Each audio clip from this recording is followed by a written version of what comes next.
اعوذ باللہ من الشیطان الرجیم بسم اللہ الرحمن الرحیم الحمد للہ رب العالمین والصلاة والسلام علی محمد وآلہ الطاہرین اللہم صل علی محمد وآل محمد وعجل فرجہم۔ ناظرین، اپنے topic mental health in the light of Islamic resources, جسے اردو میں دماغی صحت اسلام کی نگاہ میں، اور جس کا فارسی نام بہداشت روانی یا سلامت روان از نظر اسلام ہے۔ پچھلے درس میں ہم نے ڈسکس کیا گناہوں کے منفی اثرات جو دماغی صحت پر رونما ہوتے ہیں۔ 9 قسم کے منفی اثرات ہم نے مثالوں کے ساتھ بیان کیے ڈیٹیل میں۔ آخر میں ہم نے بتایا کہ شخصیت سازی بہت مہم ہے۔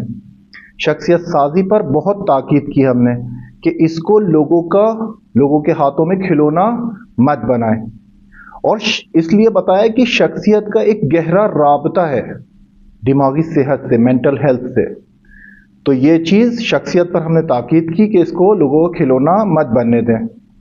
آج ایک بہت اہم ٹاپک کو ہم ڈسکس کریں گے، اور وہ ہے دماغی صحت میں ازدواج یا شادی کا کردار، یا اس کو برعکس کر کے کہ شادی کا دماغی صحت میں کردار۔ دونوں طرح سے آپ اس کو تحلیل کر سکتے ہیں۔ ہم اس پہ تھوڑا سا ڈسکس کریں گے اور دیکھیں گے کہ یہ ٹاپک ہماری زندگیوں میں کتنا اہمیت کا حامل ہے۔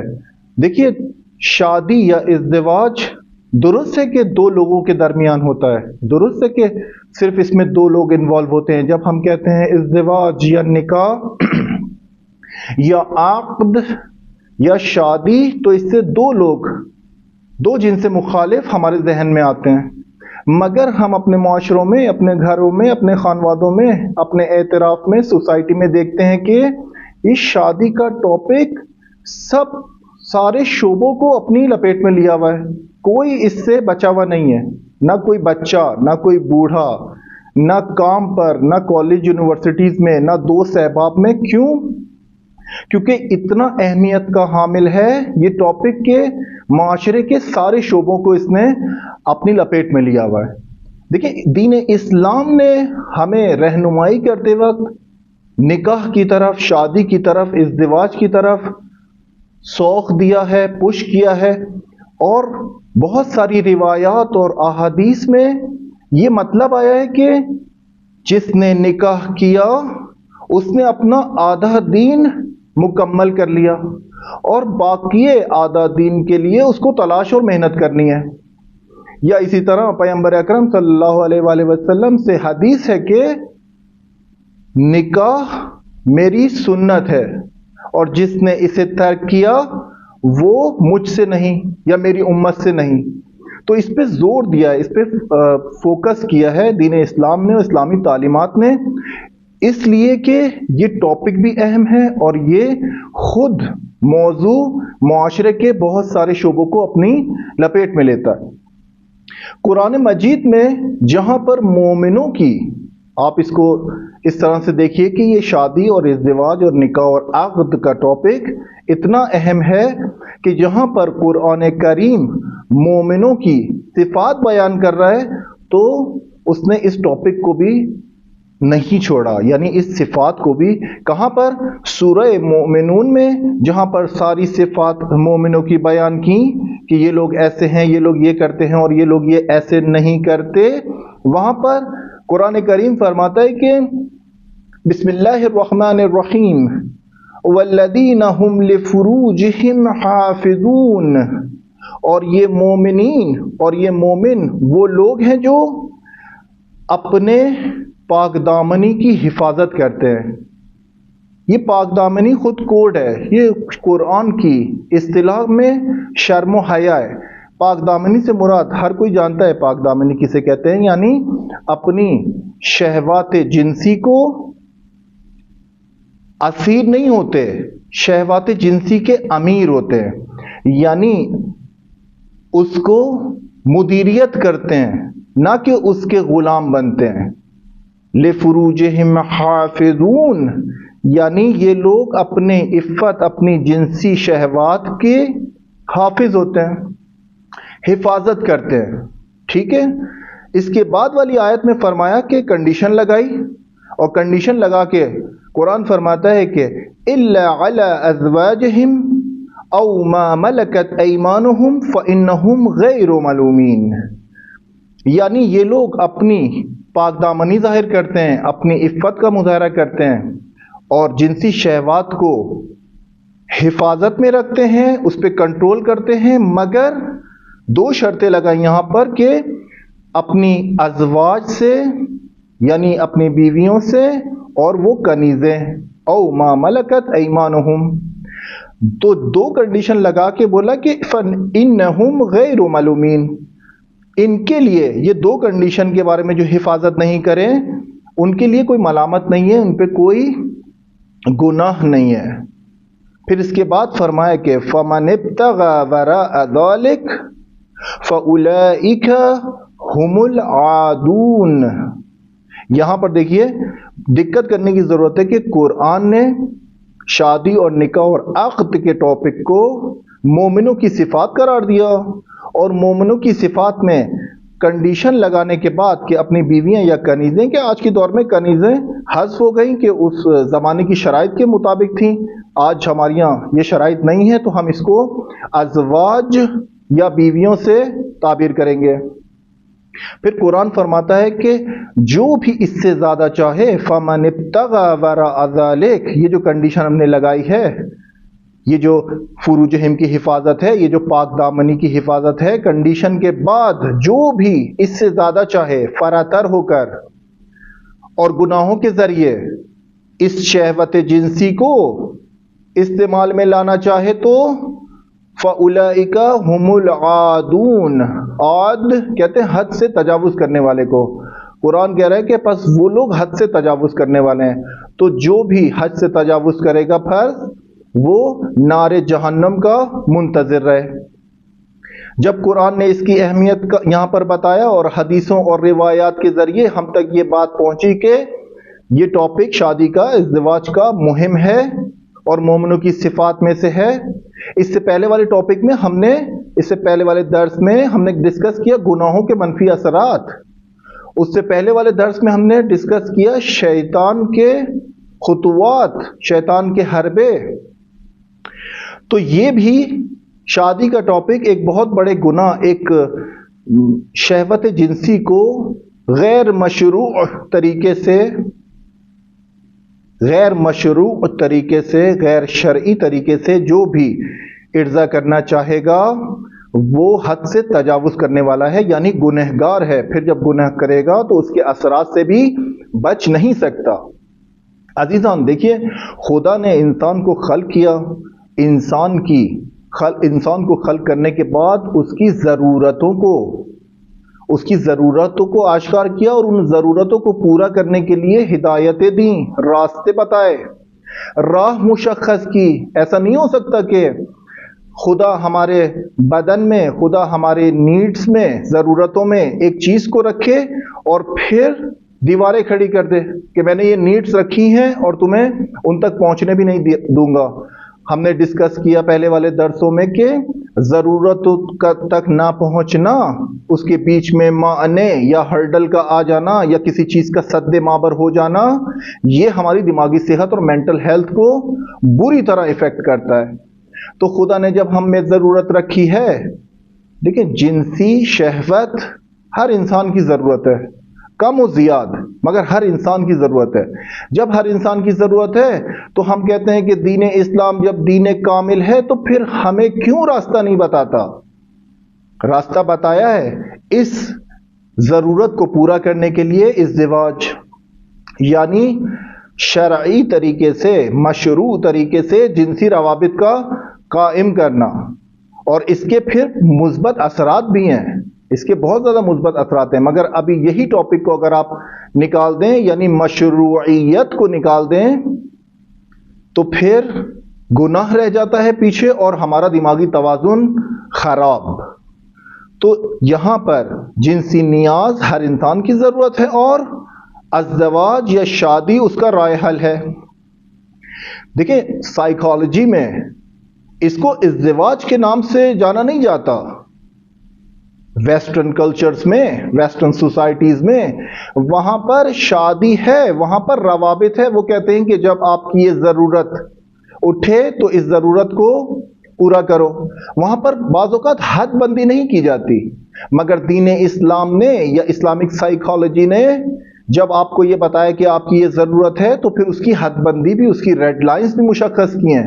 ایسا نہیں ہو سکتا کہ آپ حیوانوں کی طرح، جانوروں کی طرح آپ کی ضرورت ہے اور آپ نے اس کے غریزے کو پورا کرنے کے لیے ہر حد کو پار کرنا ہے. اسلام نے اس کی حدود مقرر کی ہیں اور بہترین رہنمائی اور بہترین رائے حل اس کا پیش کیا ہے کہ ہر ضرورت کے لیے، نہ فقط ضرورت ازدواج و جنسی، ہر ضرورت کا رائے حل پیش کیا ہے کہ خدا کی ہدایت سے اور خدا کے لطف سے یہ شامل حال ہوتا ہے.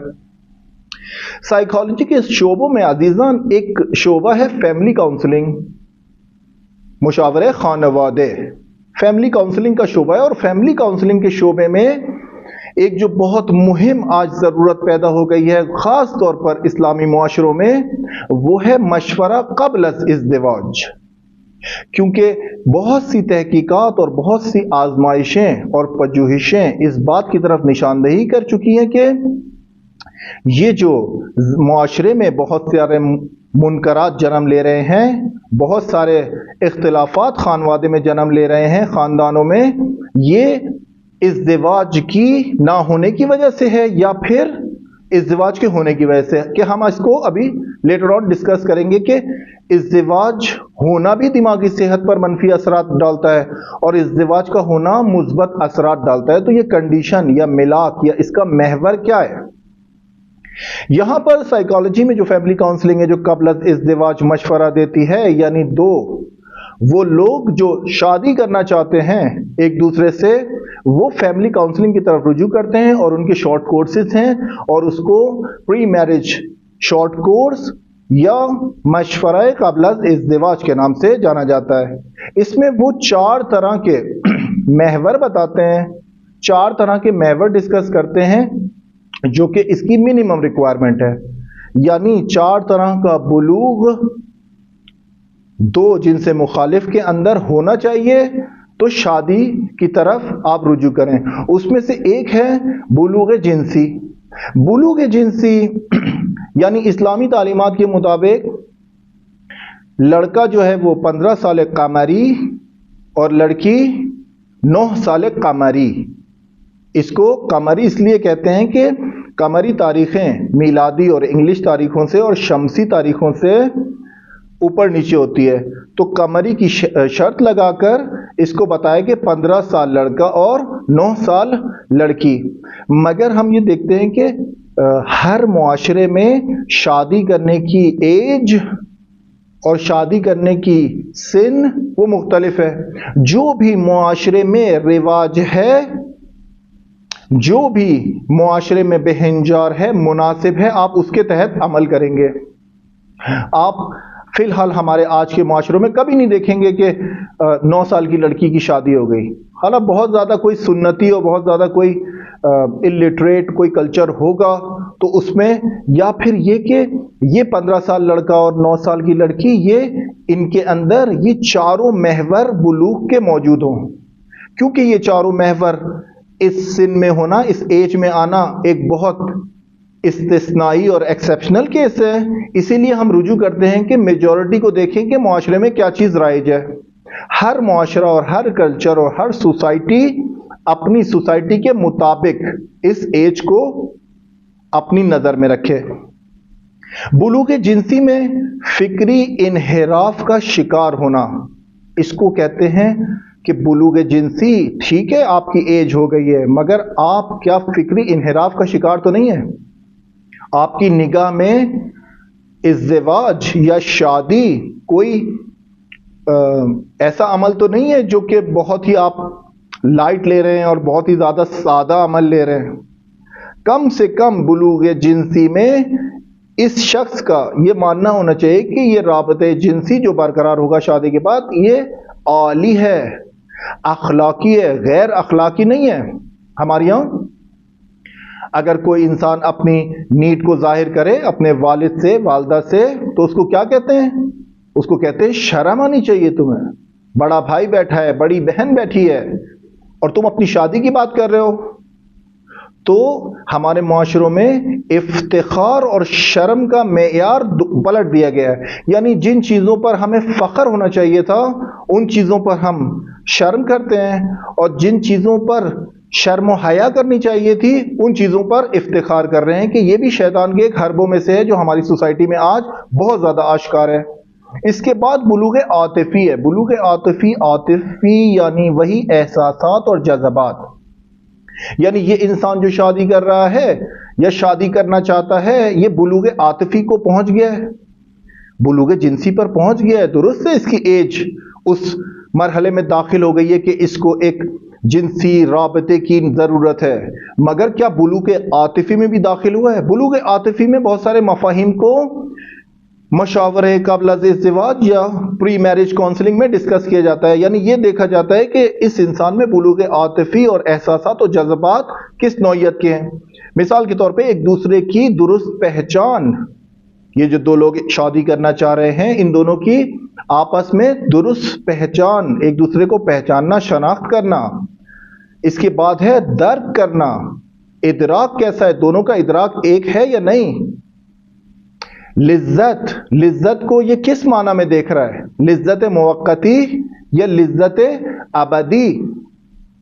ہمدلی ہے، قدردانی ہے، دل سوزی ہے ایک دوسرے کے بارے میں، احساس و احترام کو بجا لانا، مہر و محبت ایجاد کرنا، تفریحات کا اور افکار کا بیان کرنا. کیا یہ شخص جو شادی کرنا چاہ رہا ہے یہ بلوغ عاطفی کو پہنچ گیا؟ یعنی یہ سارے مفاہیم اس کی نگاہ میں ہیں یا نہیں؟ اس کے بعد آتا ہے بلوغ اجتماعی.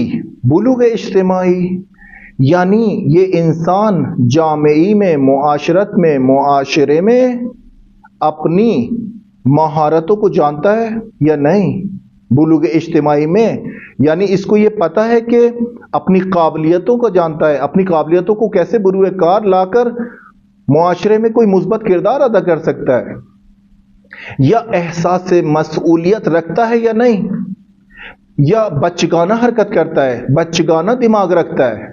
بلوغ اجتماعی یعنی اجتماع میں اس کو بہت سارے نارمز، سوسائٹی نارمز کو سمجھنا ہوگا. بغیر بلوغ اجتماعی کے جو لوگ قصد ازدواج کرتے ہیں وہ شادیاں موفق نہیں ہوتی.